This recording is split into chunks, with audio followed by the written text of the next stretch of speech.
We are live. Let's get ready to podcast. Fire it up.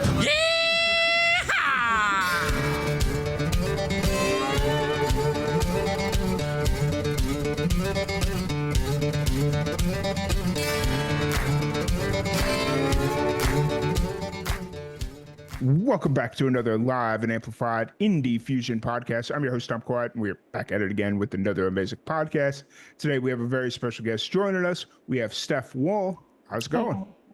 Good. How are you? I'm doing pretty good. It's Wednesday, so I guess we're about halfway through the week. So True. Very true. Hump day. Right. It's like, I don't even know what that means anymore. I feel like I'm just nonstop working. So Wednesday don't mean nothing. So how's everything going? How's your music? You got new music coming out. So it's gonna be exciting times for you. Yeah, it's the first release of the year. We haven't released anything since July of 2024.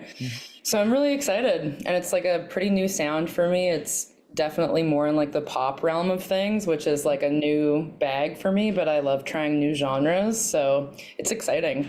Yeah. What kind of prompted you to change it up a little bit? I have really neglected like trying to go into the pop genre for a long time because I grew up playing jazz, and that was like the foundation of all of my playing and all of my knowledge of music. But what I actually like grew up listening to in elementary school and high school was like pop and like rock and like Avril Lavigne, Beyonce type of stuff. And as I got older, it like turned more into alternative pop and that kind of thing. And it's just like I wanted to reconnect with that era of my life and just really sink into it and try to see what kind of writing I could get out of it. And it's been really fulfilling and just so like fun to perform. Yeah.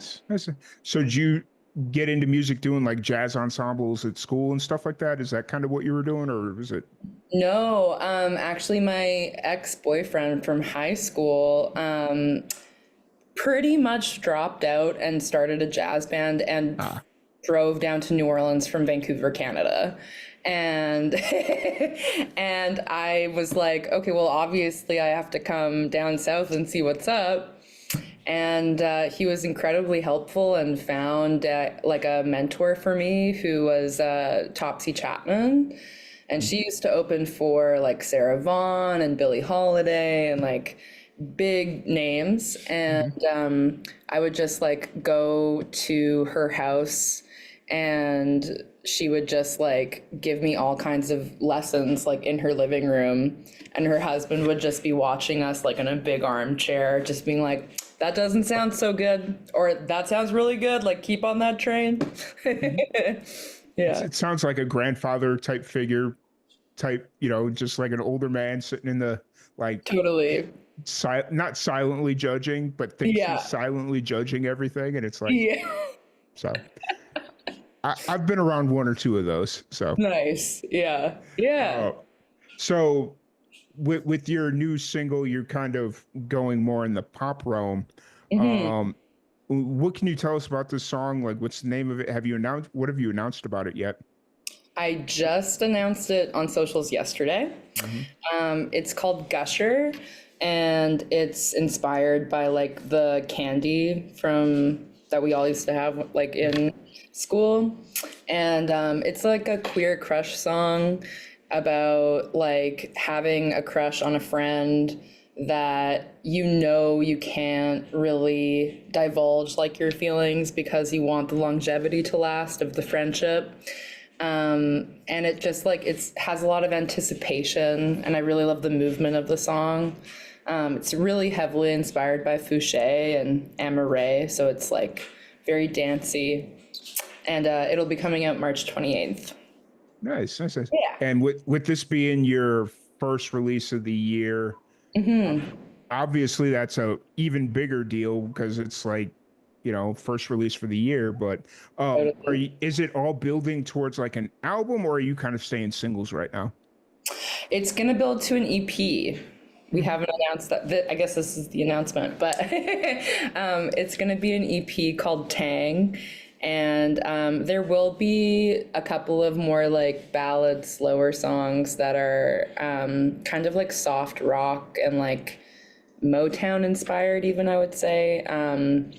But it's all about kind of like relishing these different types of romantic loves that are not necessarily actually going to like be lived out in relationships, and it's very one-sided. Yeah, I'm really excited about it.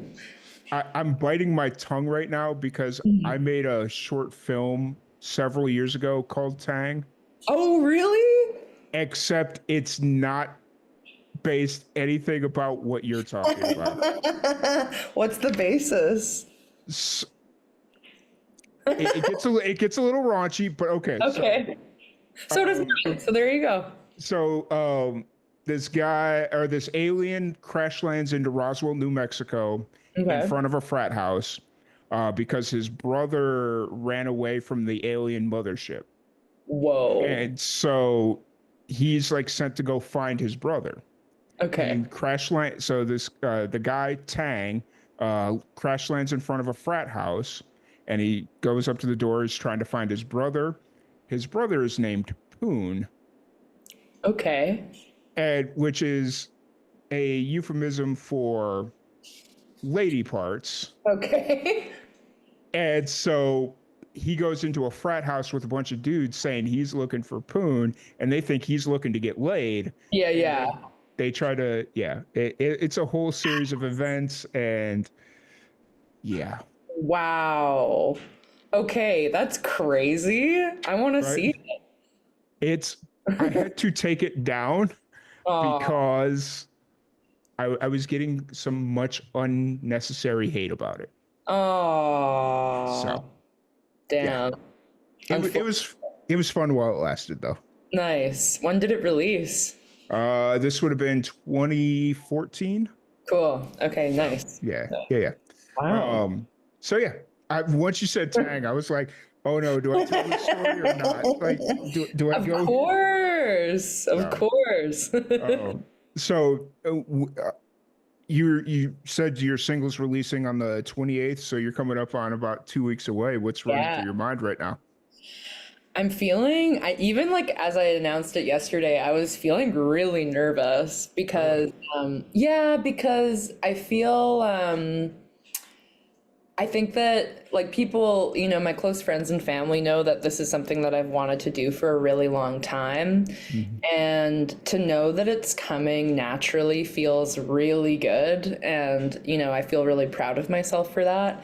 But it's just like, it's hard releasing new music that's like out of your comfort zone, and like also talking about being queer. Like I haven't directly addressed that in previous releases.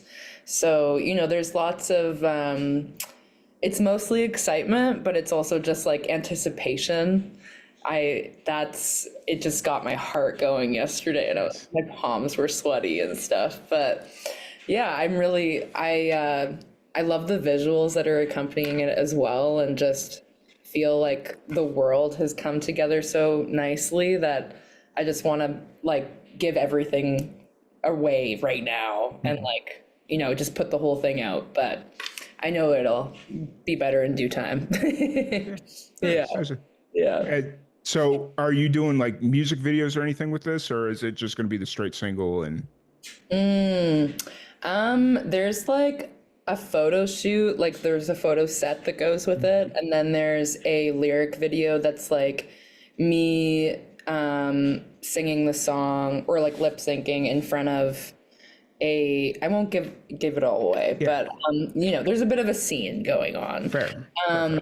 But it's really important to me to have visuals for everything that I release. So every single that's going to be a part of this EP has like a very different like set of like some video component and then a photo shoot. Nice. And I think that's important for all music right now, even though music is a Totally. very audible thing. Yeah. The visual components really help it, especially with how a lot, yes, the attention span of the public is very short term, but Hmm. music is perfect because music is very short term in a lot of Yeah, regards. So totally.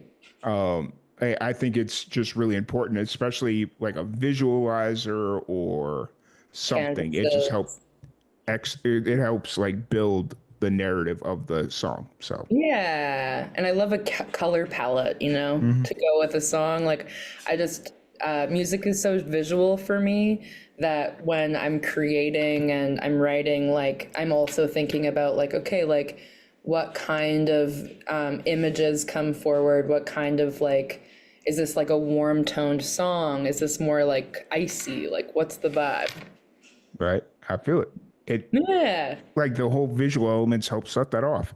totally. Um, so you'd mentioned that you when you first or when you were in high school that you didn't drop out, right? You just kind of went down to New Orleans and Yeah, well, I dropped out of college. mm, I was going to Cornish for jazz vocals in Seattle, mhm. and got a visa from Canada. And I just realized that it was like, all of my friends at that point, we had a band called Rossi Gang, and Mhm. named after the wine. And all of my friends in that band, there were about seven of us, were like doing these trips down to New Orleans and spending months at a time down there.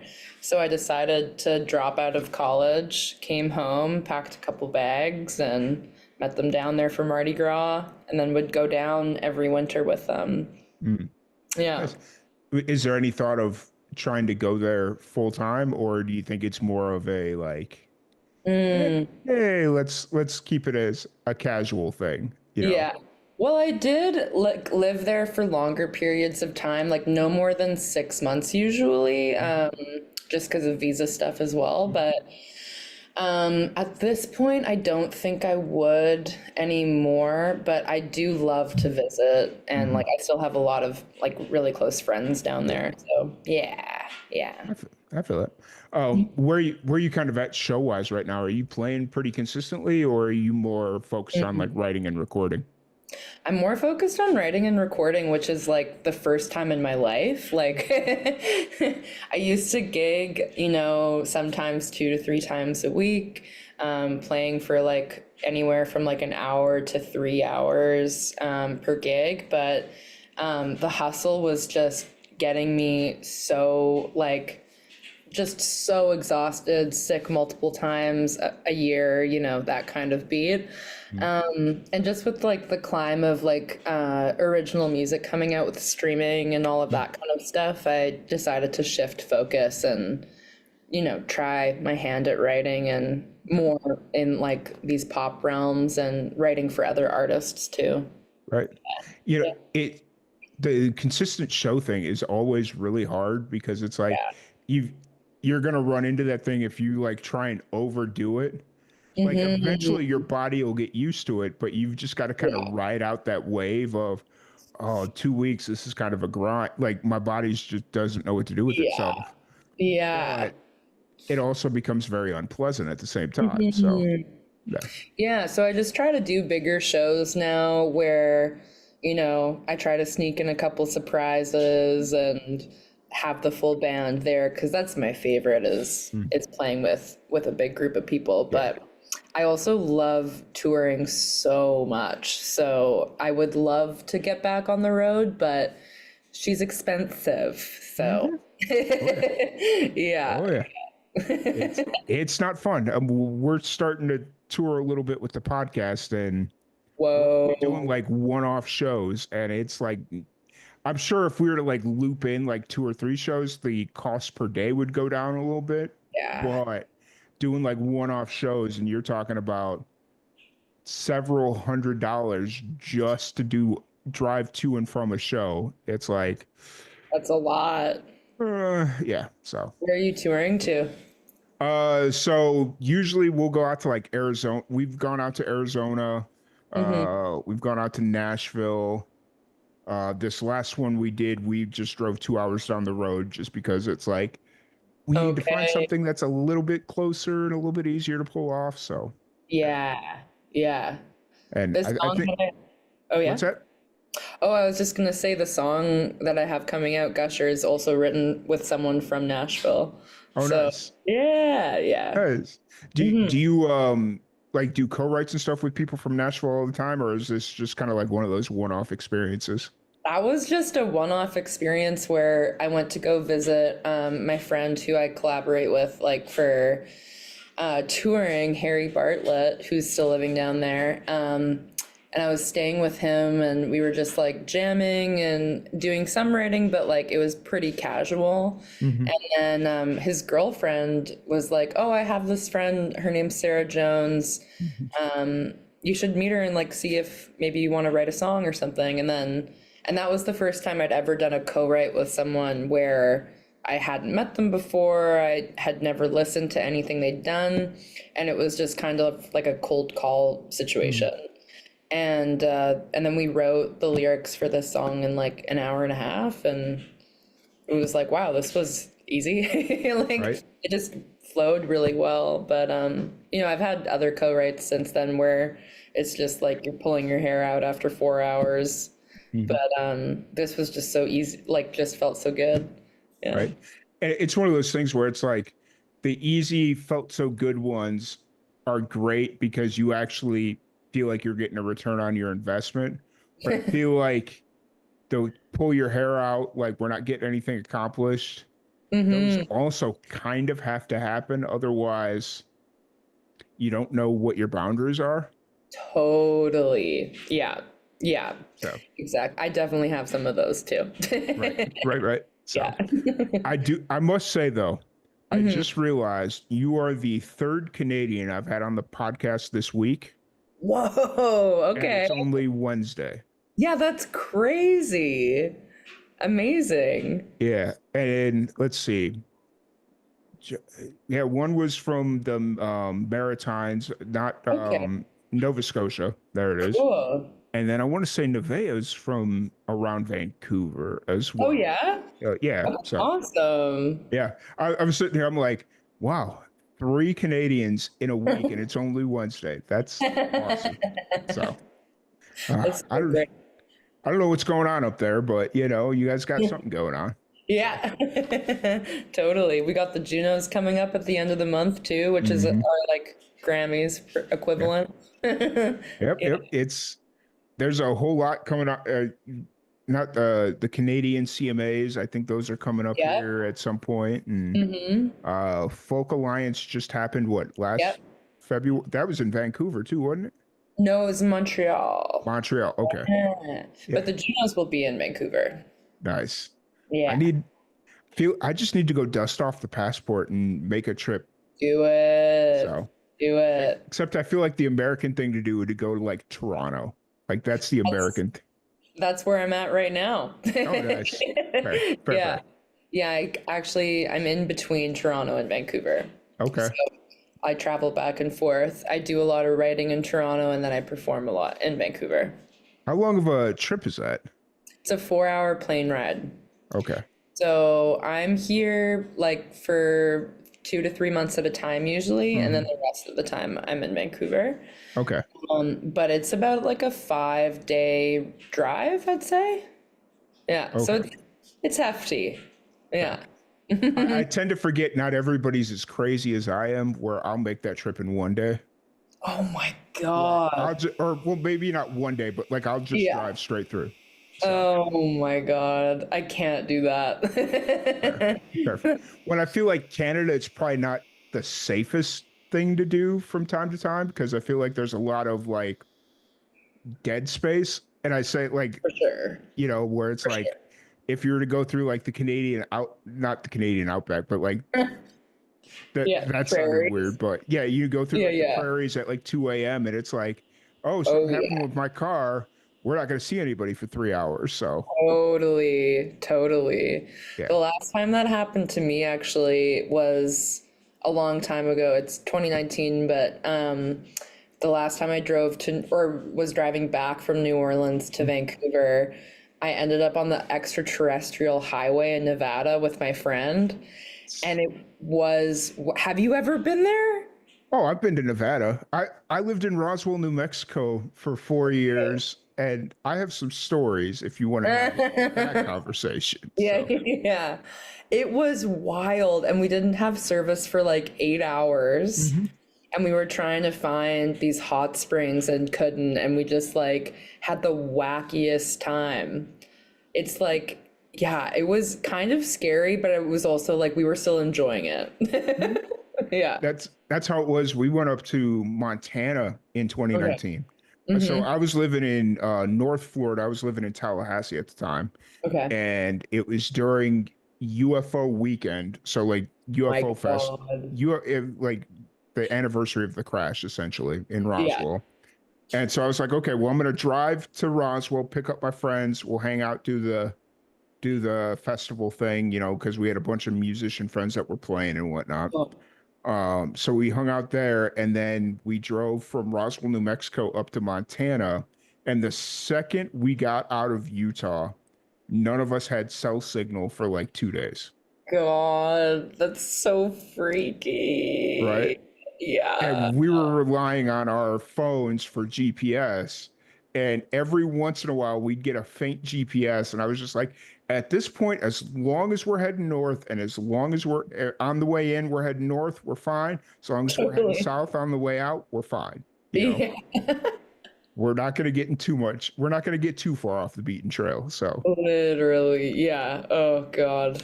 So but freaky. it is, it really is.